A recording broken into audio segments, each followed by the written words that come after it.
श्री आलोक कुमार सुमन जी। धन्यवाद सभापति महोदय कि आपने मुझे पशुपालन, मत्स्य पालन और डेयरी मंत्रालय के तहत अनुदान की मांगों पर बोलने का अवसर प्रदान किया। देश के किसानों की ताकत और जीवंतता, जिन्हें अक्सर अन्नदाता कहा जाता है, देश का मत्स्य पालन, पशुपालन, दूध पालन उनसे निकटता से जुड़ी है। समाज के इस महत्वपूर्ण वर्ग के उत्थान के लिए सरकार का प्रयास प्रशंसनीय है महोदय। 2024-25 के लिए मंत्रालय को 7,138 करोड़ रुपए की राशि आवंटित की गई है, जो 2023-24 की तुलना में 27% ज़्यादा है। एनिमल हस्बेंड्री एंड डेयरिंग को 2,465 करोड़ रुपए की राशि livestock health and disease control programme के लिए आवंटित की गई है, जो 2023-24 की तुलना में 64% ज़्यादा है। राष्ट्रीय गोकुल मिशन 2024-25 के लिए 700 करोड़ रुपए की राशि खर्च की जानी है, जो 2023-24 की तुलना में थोड़ी कम महोदय 29% कमी की दर्शाती है। 20वीं पशुधन जनगणना के अनुसार देश में लगभग 303.76 मिलियन गोवंश, 74.26 मिलियन भेड़, 148.88 मिलियन बकरियां, 906 मिलियन सुअर और लगभग 851 मिलियन मुर्गियां हैं। डेयरी एकमात्र ऐसी कृषि कमोडिटी है जो राष्ट्रीय अर्थव्यवस्था में 5% योगदान देती है और 8 करोड़ से अधिक किसानों को सीधे रोजगार देती है। भारत दूध उत्पादन में पहले स्थान पर है और वैश्विक दूध उत्पादन में 24.6% का योगदान देता है महोदय। फूड एंड एग्रीकल्चर ऑर्गेनाइजेशन, जो कि यूनाइटेड नेशंस का एक अंग है, मानता है कि भारत विश्व में सबसे ज़्यादा दूध का उत्पादन करता है। दिसंबर 2023 के आंकड़ों के अनुसार देश ने वर्ष 2022-23 में 2,30,577.03 टन दूध का उत्पादन किया, जिसका एनुअल ग्रोथ 3.83% है, जबकि 2021-22 में 5.77% है। यह दूध के उत्पादन में थोड़ी कमी को दर्शाता है महोदय। इसलिए मेरा कहना है कि हमारा प्रयास ये होना चाहिए कि विश्व में हम पहले स्थान पर बने रहें। महोदय, देश में 53.5 करोड़ मवेशी, भैंस, भेड़, बकरी, सुअर की पहचान की गई है ताकि इनकी देखरेख हो सके और किसानों की आमदनी बढ़े। हमारी इंडिजिनस स्पीसीज भारत के पास गायों की, भैंसों की जो स्थानीय ब्रीड है, वो कठिन से कठिन मौसम में भी सरवाइव करने के लिए जानी जाती हैं। भारत किस तरह अनोखे प्रयास कर रहा है, इसका एक उदाहरण गोवर्धन योजना है। हमारे माननीय प्रधानमंत्री श्री नरेंद्र मोदी जी और हमारे माननीय मुख्यमंत्री श्री नीतीश कुमार जी के नेतृत्व में गोबर का इकोनॉमी में बढ़ता महत्व उल्लेखनीय है। आज भारत में पशुओं के गोबर से बायोगैस और बायो CNG बनाने का एक बहुत बड़ा अभियान चल रहा है। हमारी एनडीए सरकार की कोशिश है कि डेयरी प्लांट अपनी ज़रूरत की अधिकतर बिजली गोबर से ही पूरी करे और इससे किसानों को गोबर का पैसा भी मिलने का अवसर प्राप्त हो। इस सदन में का ध्यान पशुओं की होने वाली बीमारियों की आकृष्ट करना चाहता हूं महोदय।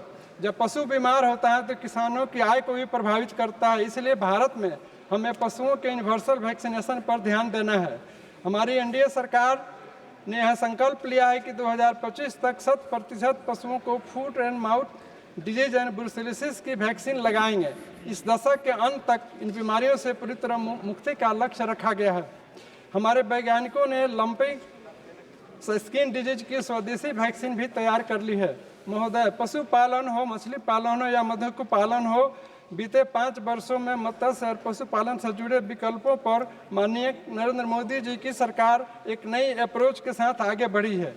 मेरा सुझाव है कि भारत के डेयरी सेक्टर को विस्तार देने के लिए इनोवेशन एवं नई तकनीक की ज़रूरत है, ताकि हमारे ग्रामीण इलाकों में भी इनोवेशन और नई तकनीक का फायदा पहुँचे। हमें यह भी समाधान खोजना है कि ग्रीन चारे की उचित व्यवस्था कैसे सुनिश्चित की जाए और जानवरों को पोषक आहार मिले। महोदय, माउथ डिजीज से 51 करोड़ गाय, भैंस, बकरी, भेड़, सुअर आदि प्रभावित होते हैं। इसमें मेरा सुझाव है कि 51 करोड़ मवेशियों का टीकाकरण हो। भारत वर्तमान में दूसरा सबसे बड़ा मछली उत्पादक देश है। वर्ष 2023-24 में 174.45 लाख टन के रिकॉर्ड मछली उत्पादन की दर के साथ इसकी लगभग 8% वैश्विक हिस्सेदारी है। कृषि विश्व स्तर पर 2.5 बिलियन से अधिक लोगों को यह आजीविका प्रदान करती है। भारत में पशुधन और मुर्गी पालन के विशाल संसाधन हैं जो अर्थव्यवस्था की स्थिति को बेहतर बनाने में महत्वपूर्ण भूमिका अदा करते हैं।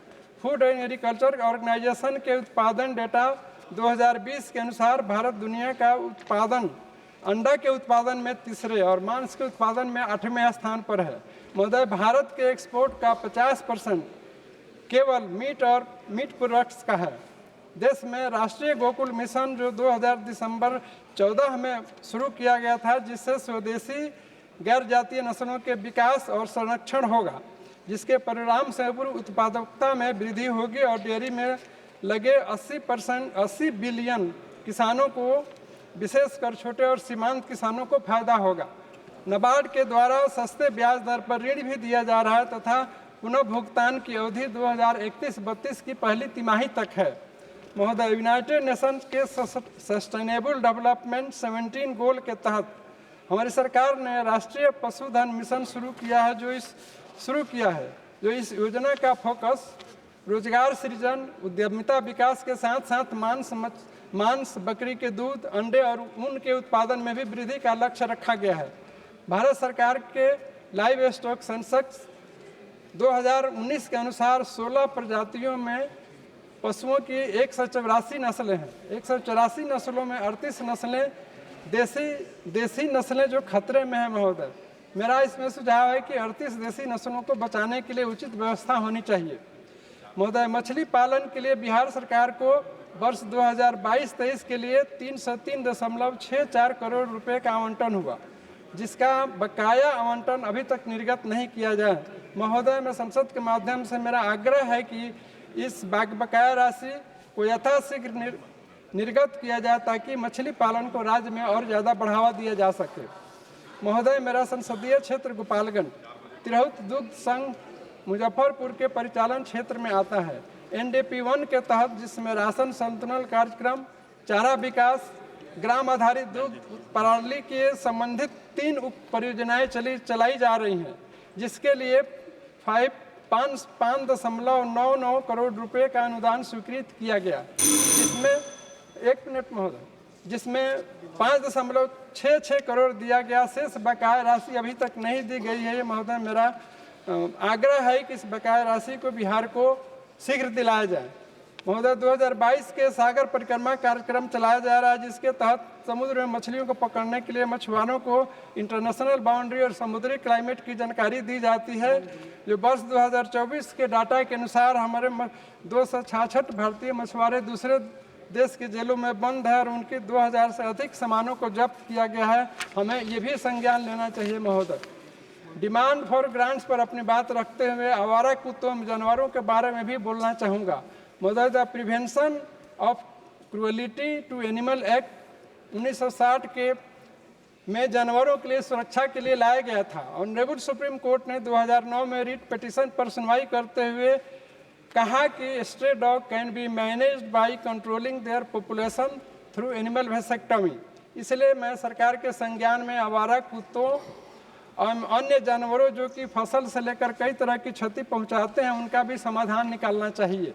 महोदय, हमारे माननीय मुख्यमंत्री श्री नीतीश कुमार जी के नेतृत्व में एवं भारत सरकार के सहयोग से बिहार में एकमात्र वेटनरी कॉलेज पटना में है।